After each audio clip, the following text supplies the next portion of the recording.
This one is the wife's response to the AITA for kicking my wife out after she punched my mom in the face. I'm so excited for this. I'm still grieving at the loss of my marriage, but my friend had notified me about my husband's post that had too many specific details that were hard to ignore. To clarify, this is my first time on Reddit. I read my soon-to-be ex-husband's post and wanted to give my side of the story and include details that he didn't provide in his post. For those who hadn't read it, long story short, my husband kicked me out of the house after his mother had physically slapped my stomach in front of him, and I punched her in self-defense. I loved my husband dearly, but this lack of action regarding his mother's behavior was extremely disgusting, to say the least. I tolerated his mom's behavior long enough until I couldn't take it anymore, as he had overlooked his mom's behavior over and over again until finally I had enough. I was still recovering after giving birth to his child when his mom slapped my stomach, and my husband exaggerated when he said it wasn't a hard slap.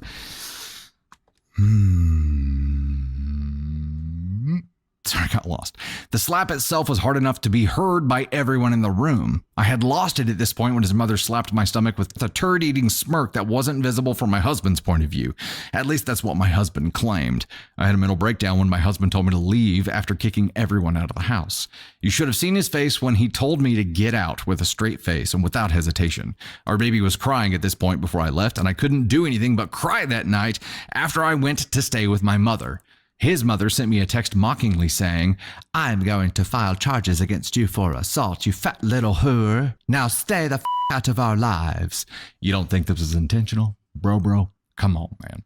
Come on. Dumbass. I was livid and decided I did not want to be associated with this family anymore and served my husband divorce papers. And as you can guess, he didn't take it well and tried to get me to reconsider. I told him that he overlooked his mother's behavior one too many times and that I was done with him and his inability to establish boundaries with his mother. I recommended setting boundaries, but he didn't think it was necessary, even after I told him throughout the pregnancy about the nasty names his mother called me when he wasn't around, and he always brushed it off. And even though he did tell his mom to stop, she would continue this behavior after a short pause for a while.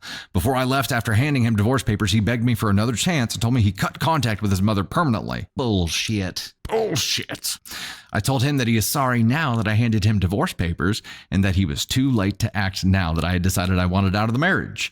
I told him I loved him so much that he should look at it as a sign that if I didn't, then I would have divorced him long ago, because he didn't stand up for me multiple times, and I let his mother's snarky comments and behavior slide at my mental expense. I told him he needed help with the trauma because I understand that he is dealing with trauma since he already mentioned his abusive stepdad, but he didn't even realize that his mother hadn't gotten him help for his trauma and that he is still being affected in his adulthood. What I can't understand is why she didn't leave if he needed some space instead of being such a heartless bastard and kicking our child out with me. I've been ignoring his texts and calls ever since, and I'm waiting for a divorce hearing. Something I wanted to point out is that his mother has attributed to his niece's weight gain since she lives with my husband's sister to save money. I, once again, told my husband about his niece's weight gain. It's concerning that she weighs 190 pounds at such a young age, and she was indeed not that weight before. On the day of the incident, I was making the niece's second portion of food, and then my husband's mother came towards me and snatched the plate out of my hands and said, "I'll do it myself. Let me take care of it." And when I tried to take the plate back, his mother said, "I know what to do. You don't know how to properly feed someone as healthy as my grandchild." I was shocked that she thinks that her grandchild's weight was normal for her age. I couldn't take this harassment or abuse any longer, and my breaking point was reached when he kicked me and our child out of the house. Now I need to do what's right for our child because she doesn't need to be in a toxic household where she has to witness the drama going on. My soon-to-be ex-husband wants to do marriage counseling, to which I have refused to do so because I am done. I started to feel slightly guilty with his begging and gaslighting. I just want to be done with him. I blocked him as recommended by my lawyer, but he keeps reaching out through his family, through his other family members and siblings. What should I do to make him go away until the divorce hearing? I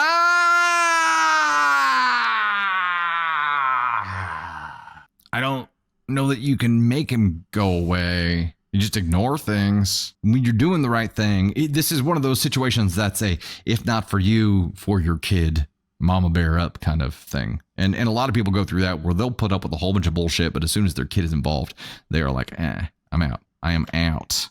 This guy's so far up his mama's ass that he literally cannot see the world around him without looking through her eyes. He's that far up her ass.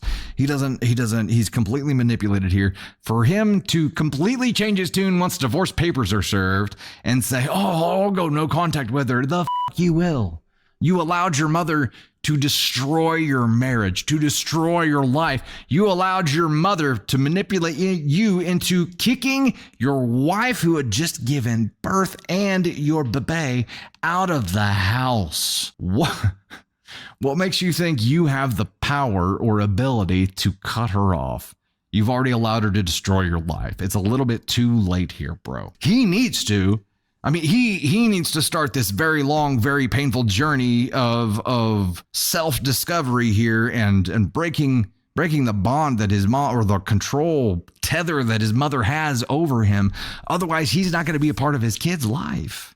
And he doesn't realize that yet. Maybe he does. Maybe that's what got him panicking once she handed him divorce papers, because now he's like, oh shit. Now it's on me to be a part of my daughter's life as an independent.